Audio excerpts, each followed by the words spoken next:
Welcome to the Build Your Private Practice podcast, a space for Canadian therapists who want to support others, make an impact, and build a sustainable practice that works for them too. I'm your host, Liane Wood, a registered psychotherapist, group practice owner, and business mentor, and I'm here to help you build a private practice that allows you to keep doing the work you love without burning out. Because the people who need your help the most are counting on you, and you deserve a practice that supports you while you support them. Let's dive in. This episode is brought to you by Jane Websites, a simple way to get a clean professional website for your practice without the tech headache. A question for the therapist listening: how long has build a proper website been sitting on your to-do list? For a lot of us, it's been there for what feels like forever, because it feels like a big, complicated project you never quite have time for. Jane Websites changes that. With Jane Websites, AI builds you a personalized site, pages, content, and images tailored to your practice in under a minute. From there, you make it yours with simple editing tools. No designer, no code, no setup stress. You just log in and start editing. It's the front door to your practice finally open, and it took minutes, not months. To see how it works, head to janewebsites.com/Liane-Wood. And when you're ready to start, use my code BYTP1MO for your first month of hosting free. Welcome back to the Build Your Private Practice podcast. I'm your host, Liane Wood, and I'm really glad you're here with me today. Before we get into it, I want to say something that has me feeling a little sentimental this week. This year, Build Your Private Practice turns 10. 10 years, a whole decade of walking alongside Canadian therapists as they build practices that support their lives instead of draining them. When Build Your Private Practice started, we truly had no idea it would grow into what it is now. This community of practitioners doing the quiet, steady work of building something that lasts. So all summer long, you're going to hear me reflecting on that a little, because in 10 years, I'm more convinced than ever that the calm, grounded, sustainable way we've always taught, this is the way that actually works. And that's exactly what I want to talk about today, because we're right in the middle of summer, and summer has a reputation in this field. So let's talk about it honestly. If you're a therapist in Canada, you probably already know the rhythm of the year in your bones. Somewhere around the middle of June, things start to soften. Clients go on vacation. Families get busy with kids being out of school. People cancel a session here, push one out a week there, and by July, your calendar has a little more white space in it than you're used to. And that stretch from roughly June through August can feel unsettling, especially if you are newer in practice. So I want to name that clearly, because I think a lot of us carry a quiet worry about it that we don't say out loud. When the caseload dips, the mind can go to some anxious places. Is something wrong? Did I do something? Are people not coming back? And that story can send you into a bit of a scramble, dropping your feet, overgiving, saying yes to things that don't actually fit, all out of a fear that the quiet means something bad. So here's the first thing I want you to hear.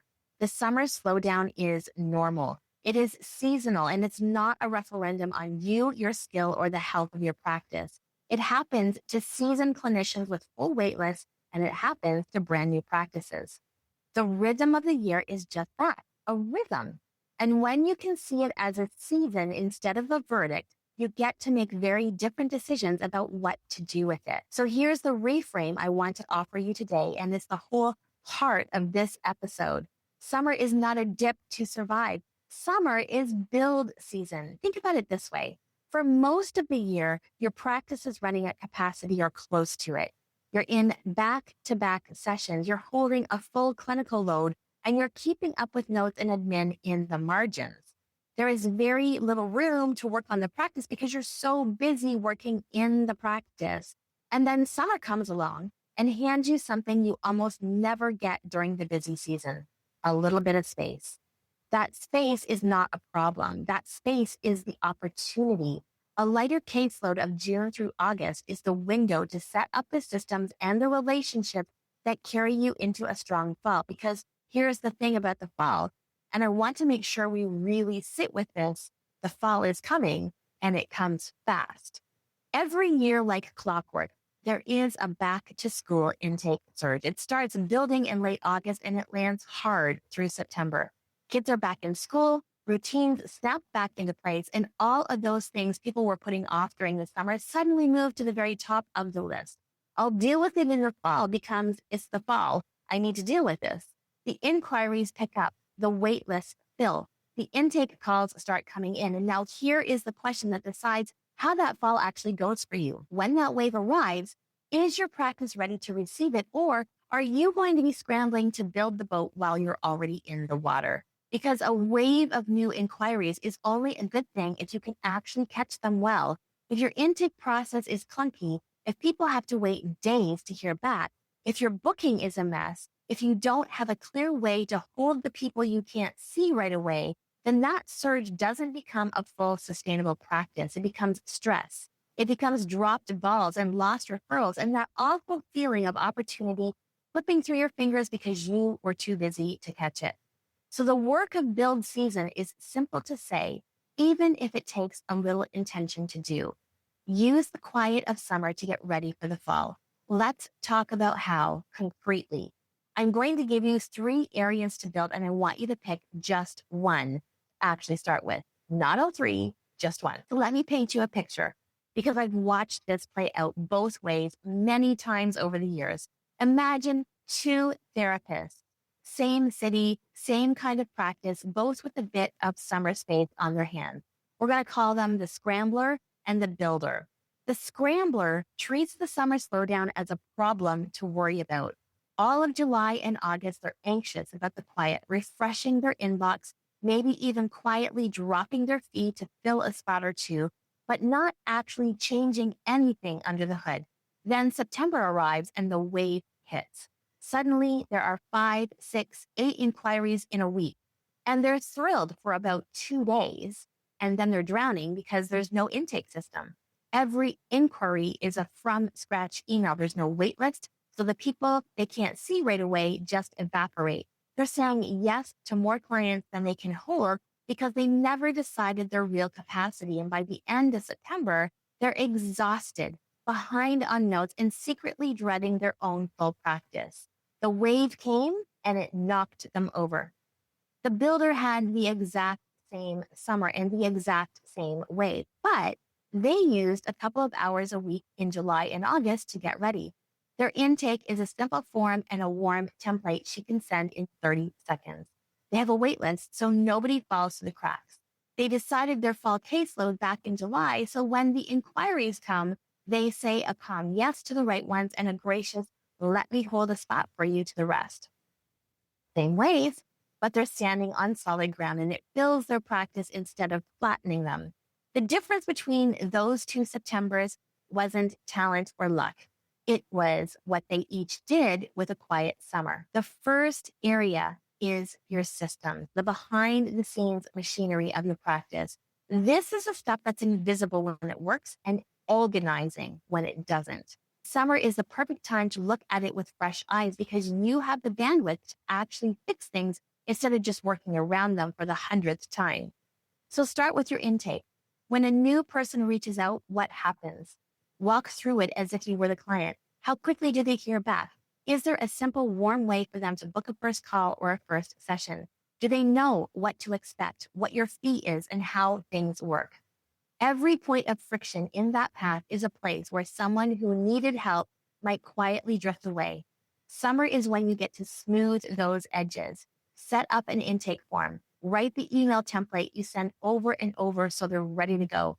Tidying up your booking so it takes a click instead of back and forth messaging. Then look at your wait list or the lack of one, because come September, you may not be able to see everyone who reaches out right away, and how you hold those people matters enormously, because a wait list isn't rejection. It's a way of saying, I want to work with you, and here's how we'll stay connected until there's room.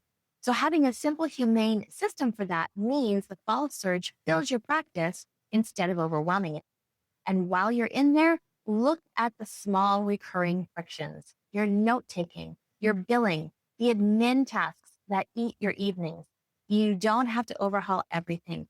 Pick the one that drains you most and fix that one thing this summer. That is real lasting work, and it pays you back every single week for the rest of the year. The second area is referral relationships. And this one is quietly the most powerful because it's the one you can't rush. Relationships take time, and time is exactly what the summer gives you.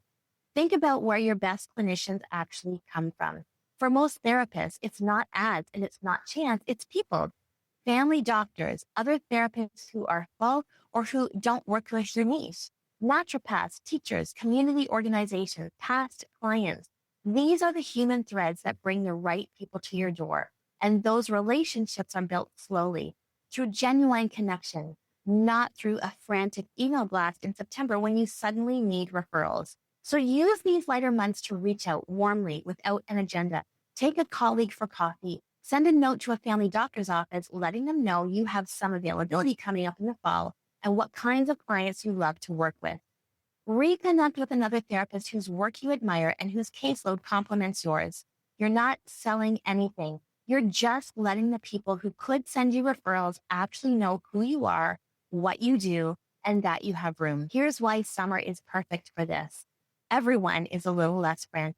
Coffee is easier to schedule, and an email gets a real reply instead of getting buried. You're planting seeds in the season when there's time to tend them, so that by the time the fall referrals start moving, you're already on people's minds. That is how a referral network gets built, not in a scramble, but in a slow, steady relational way. And relationships, more than anything else, are what make a practice sustainable over a decade. Trust me on that one. 10 years in, and relationships are still the thing.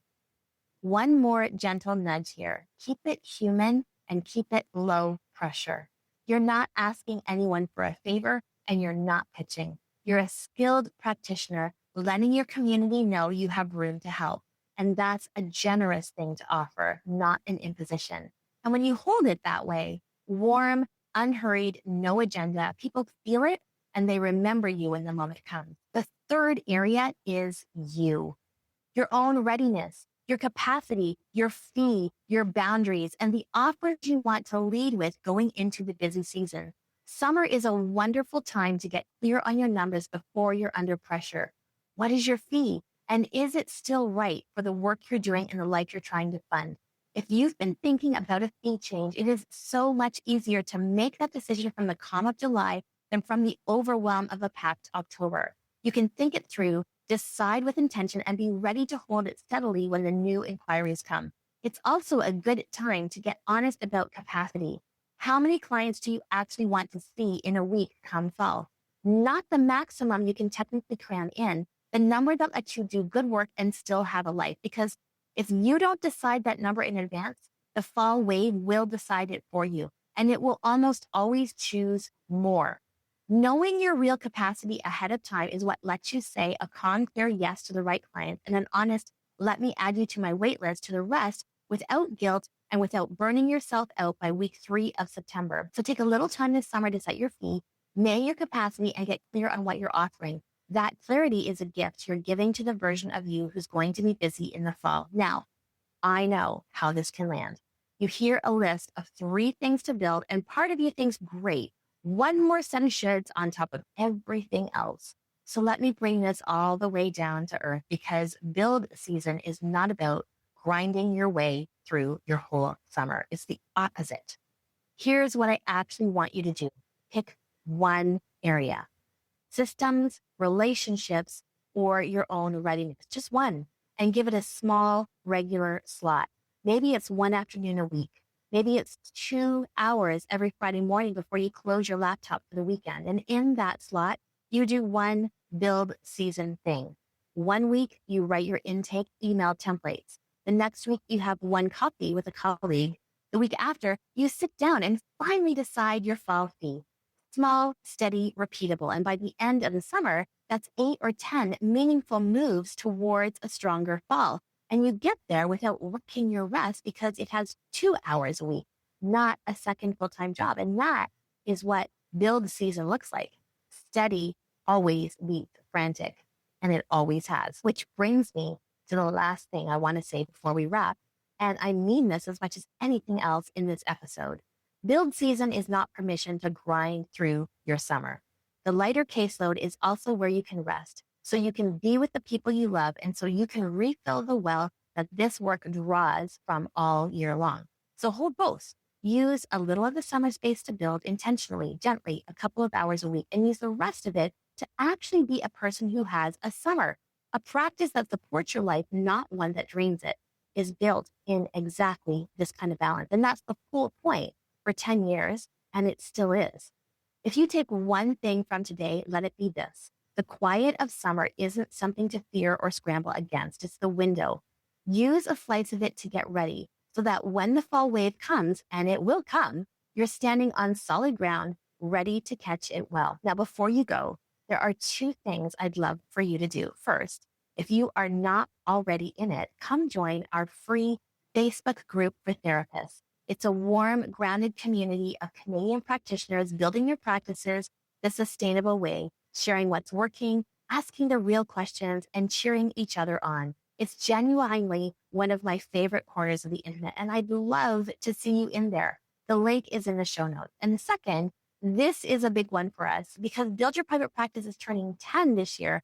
We're throwing a 10th birthday celebration, and you are invited. It's happening on Friday, September 25th in Toronto. It's an in-person event, and we also have virtual options so you can join us from wherever you are. After a decade of building this with you, I would so love to celebrate it with you. Whether that's in the room in Toronto or on a screen from home, we would love to see you there. All the details are in the show notes, and thank you for spending part of your day with me. Go make the most of your build season gently, and I'll see you next Monday. Thanks so much for tuning in to the Build Your Private Practice podcast. If today's episode resonated with you, I'd love it if you'd subscribe, leave a review, or share it with a fellow Canadian therapist who needs this. And remember, the work you do matters. Keep showing up, keep holding space, and keep building a practice that works for you. If you're looking for practical tools or support to grow your practice, head to buildyourprivatepractice.ca. There's lots waiting for you there. I'll see you next time.